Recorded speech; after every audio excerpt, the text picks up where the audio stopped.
Saad Hasabian dengan NIM 632407336. Saya Jihan Kairunisa dengan NIM 632400738. Saya Nuralia Faiza dengan NIM 6324608. Nama saya Nindita Syifa dengan NIM 632400698. Saya Ricelia dengan NIM 6324551. Assalamualaikum warahmatullahi wabarakatuh. Kami dari kelompok 8 akan mempresentasikan materi tentang PPh pasal 21, yaitu pajak atas penghasilan yang diterima oleh orang pribadi seperti gaji, upah, honorarium, dan penghasilan lainnya. Dalam presentasi ini, kami akan menjelaskan konsep dasar PPh 21 dan penggunaan aplikasi ESPT PPh 21. Aplikasi ini digunakan untuk membantu wajib pajak dalam mengelola dan melaporkan pajak penghasilan pasal 21 secara elektronik. Selanjutnya masuk ke pengertian PPh 21. PPh pasal 21 adalah pajak wajib yang ditunaikan pegawai terhadap penghasilannya setiap bulan seperti upah, tunjangan, dan kompensasi lain dengan nama apapun dan dalam bentuk apapun yang terkait dengan pekerjaan, layanan, dan aktivitas orang. Pajak ini merupakan salah satu bentuk kontribusi wajib kepada negara yang diatur dalam Undang-Undang Nomor 28 Tahun 2007 tentang Ketentuan Umum dan Tata Cara Berpajakan Pasal 1 Ayat 1, di mana pajak bersifat memaksa bagi orang pribadi atau badan tanpa imbalan langsung dan dimanfaatkan secara optimal untuk membiayai pembangunan nasional hingga ke pelosok daerah demi kemakmuran rakyat. Kita ke subjek pajak PPh 21. Subjek PPh pajak penghasilan adalah segala sesuatu yang mempunyai potensi untuk memperoleh penghasilan dan menjadi sasaran untuk dikenakan pajak penghasilan. Subjek pajak akan dikenakan pajak penghasilan apabila menerima atau memperoleh penghasilan sesuai dengan peraturan perundangan yang berlaku. Subjek pajak sendiri terdiri dari yang pertama orang pribadi. Orang pribadi dalam negeri yaitu seseorang yang tertinggal di Indonesia lebih dari 183 hari dalam 12 bulan atau dalam 1 tahun pajak berada di Indonesia dan mempunyai nilai bertempat tinggal di Indonesia. Yang kedua ini orang pribadi luar negeri yaitu seseorang yang tinggal di Indonesia kurang dari 183 hari dalam 12 bulan. Selanjutnya, warisan yang belum dibagikan kepada ahli waris dianggap sebagai satu satuan dan menjadi subjek pajak. Selanjutnya itu ada badan yang tidak didirikan dan tidak bertempat dudukan di Indonesia yang menerima atau memperoleh penghasilan dari Indonesia bukan dari menjalankan usaha atau kegiatan melalui BUT di Indonesia. Objek pajak adalah segala sesuatu keadaan atau kejadian yang terjadi sasaran dugaan pajak. Gaji, upah, tunjangan, honorarium, bonus dan pensiun, hadiah dan penghargaan, laba usaha, keuntungan penjualan atau pemeliharaan harta, dan individu, royalti dan sewa, selisih krus, permi, asuransi, dan penghasilan usaha syariah. Masuk, kita lanjut ke peserta wajib pajak. Yang pertama itu ada kategori pegawai. Yang pertama ada pegawai tetap, pegawai tidak tetap seperti tenaga kerja lepas atau harian. Ketiga ada mantan pegawai, keempat ada penerima pesangon dan pensiun. Untuk kategori manajemen dan pemberi jasa bebas, pertama ada anggota dewan komisaris atau pengawas, kedua ada tenaga ahli, ketiga ada pekerja seni, dan keempat ada olahragawan. Selanjutnya ke kategori profesional dan tenaga pemasar, ada satu ada pendidik dan pembicara, kedua ada peneliti dan literasi seperti pengarang atau penerjemah. Yang ketiga ada pemberi jasa bidang teknik dan sosial seperti teknik komputer atau telekomunikasi. Yang keempat ada agen atau tenaga penjual seperti petugas penjaga barang, agen asuransi dan lainnya. Untuk yang keempat ada kategori penerima imbalan berdasarkan keikutsertaan acara. Yang pertama ada peserta perlombaan, yang kedua ada peserta pertemuan seperti rapat, konvensi, sidang dan yang lainnya. Yang ketiga ada penyelenggara acara. Yang keempat ada peserta diklat, pendidikan dan pelatihan. Yang kelima ada peserta kegiatan lainnya. Ada PPh pasal 21 bukan pegawai. PPh pasal 21 bukan pegawai merupakan orang pribadi yang memperoleh penghasilan atas pekerjaan atau jasa tertentu tanpa status sebagai pegawai tetap. Contohnya tenaga harian yaitu tenaga lepas, pekerja borongan, pekerja kontrak jangka pendek atau tanpa gaji bulanan tetap. Selanjutnya ketentuan PPh 21. Yang pertama itu ada penghasilan tidak teratur atau harian. Jika penghasilan kurang dari 450.000 per hari dan total kurang dari 4.500.000 per bulan, maka tidak dipotong PPh 21. Jika melebihi batas tersebut, maka dikenakan PPh 21 sesuai ketentuan yang berlaku. Yang kedua, penghasilan teratur atau bulanan atau periodik. Yang pertama itu ada dihitung berdasarkan penghasilan neto, yang kedua itu dikurangi biaya jabatan 5% atau maksimal 500.000 per bulan. Yang ketiga dikenakan tarif progresif PPh pasal 17. Kita masuk di bagian ini. Terus tekan ini, passwordnya 123. Setelah itu kita isi NPWP. NPWP-nya kita ambil dari sini. Kita copy, masuk di SPT lagi. Setelah itu simpan.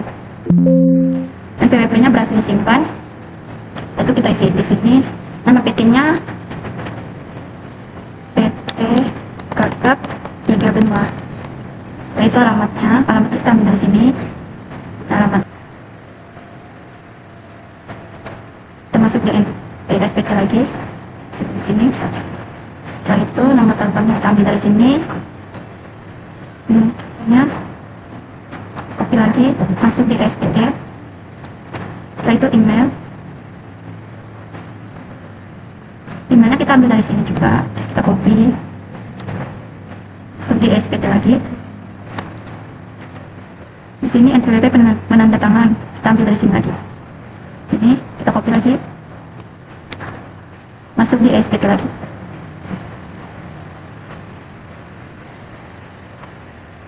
Nama penandatangan, artinya DIN. Setelah itu kita simpan. Datanya berhasil disimpan.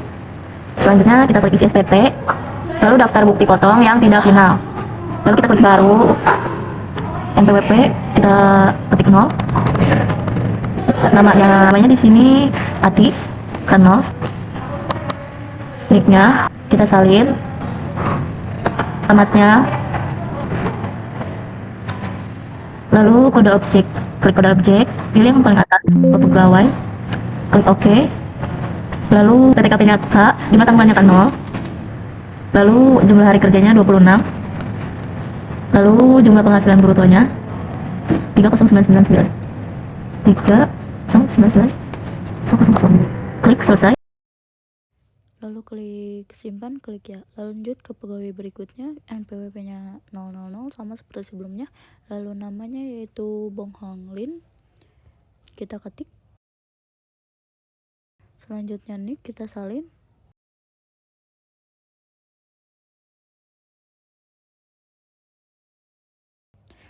Selanjutnya alamatnya kita juga salin.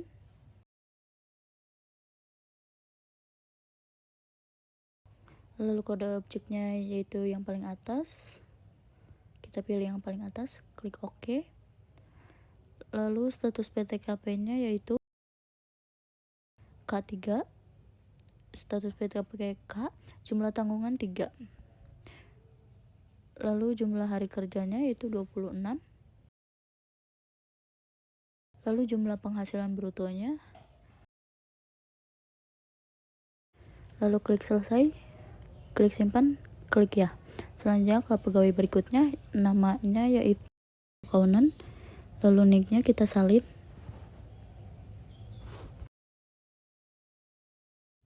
Selanjutnya alamatnya kita salin juga, Dusun Karya Bakti yaitu.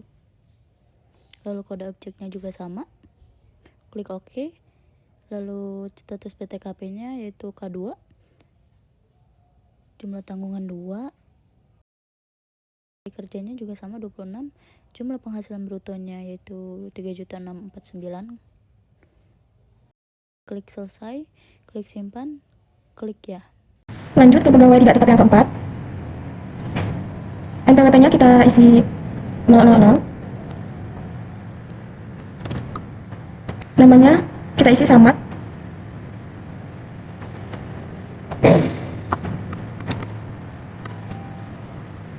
Nicknya kita salin dari sini.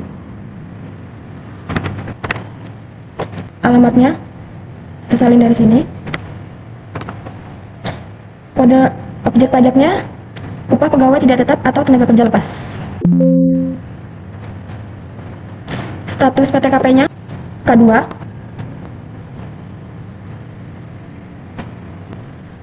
Jumlah hari kerjanya 26. Dan jumlah penghasilan brutonya 4.499.000. 499. Klik selesai. Lalu simpan. Lanjut yang kelima, NPWP-nya kita isi 0. Sumadi.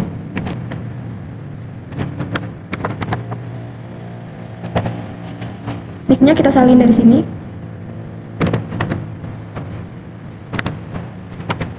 Alamatnya kita salin dari sini.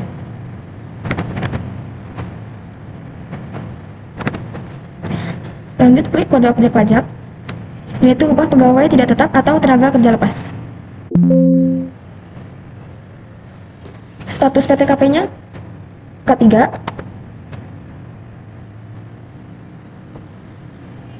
Jumlah hari kerja 26. Dan penghasilan Rp2.599.000.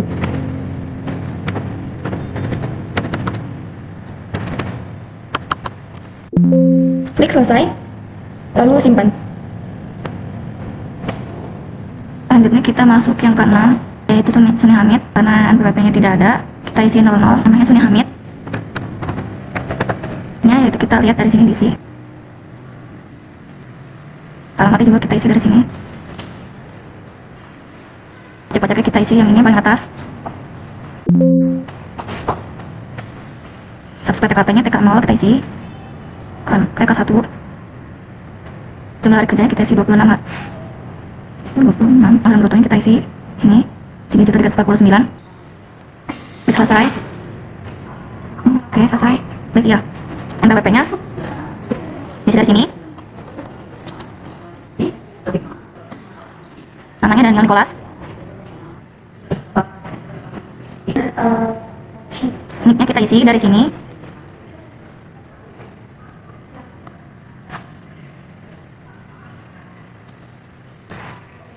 Alamatnya kita juga isi dari sini juga.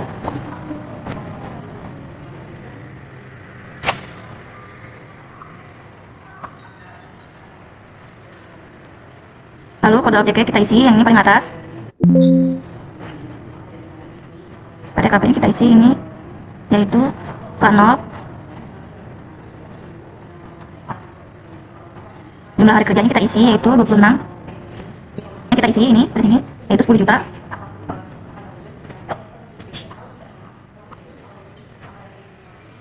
Klik selesai kalau sudah. Kita isi selesai. Klik ya. Udah, hasil dari perhitungan pajak antara metode TER dan di aplikasi SPT. Perbedaan ini terjadi dikarenakan oleh berlakunya PMK tahun 2023, di mana berlakunya tarif efektif rata-rata di aplikasi SPT. Hasil pajak yang dibayar oleh Daniel sebesar 260. Sedangkan menurut perhitungan TER, Daniel hanya membayar 1.000. Yang artinya pemberlakuan TER membuat pajak yang harus dibayar oleh wajib pajak lebih kecil daripada sebelum berlakunya TER. Kita masuk ke SPT Induk. Kita klik isi SPT, lalu kita klik SPT Induk. Di sini terlihat bahwa jumlah penghasilan bruto atas bukan pegawai atau pegawai tidak tetap itu sebesar 30.544. Sedangkan jumlah pajak yang dikenai yaitu sebesar 256.250. Ini jika kita menggunakan perhitungan dari aplikasi SPT-nya langsung. Tapi jika karena tahun 2024 itu sudah berlakunya PMK 2023 di mana perhitungannya menggunakan tarif efektif rata-rata atau TER. Di sini jika kita lihat dokumen asli, jumlah pajak yang dipotong sebesar 200.000 di mana ini lebih kecil daripada perhitungan di SPT. Kita kembali ke aplikasi.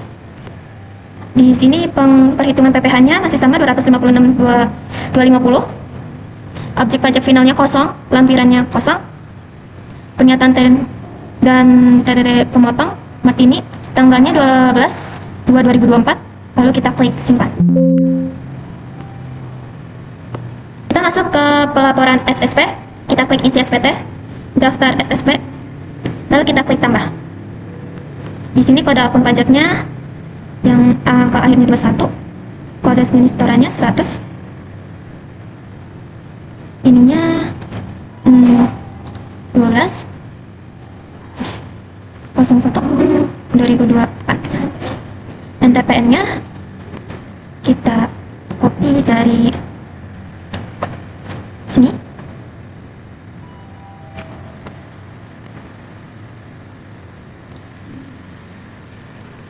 Jumlah PPh-nya itu 256.250. Simpan. Tanya. Selesai untuk pelaporan SSP-nya. Sudah terlihat. Kita lanjut ke pelaporan CSV. Klik CSV terus pelaporan SPT. Masa pajaknya Januari, lalu kita buat file. Kita masukkan di sini. Simpan. Selesai untuk pelaporan pajak pegawai bukan pegawai dari karyawan PT Kakap 3 Benua. Terima kasih. Sekian dari kelompok kami. Terima kasih. Assalamualaikum warahmatullahi wabarakatuh.